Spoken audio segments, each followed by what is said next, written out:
mərhəmətli və bağışlayan Allahın adıyla. Ruzi iki növdür.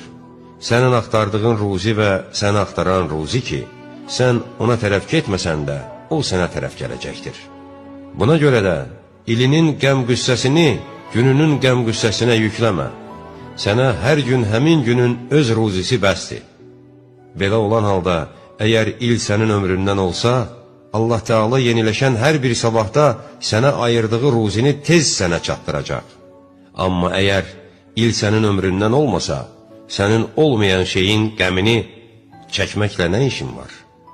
Heç bir axtaran sənin ruzində səndən qabağa düşə bilməz və heç bir güclü onda sənə qalib gələ bilməz. Sənin üçün təqdir edilmiş şey heç vaxt gecikməyəcəkdir.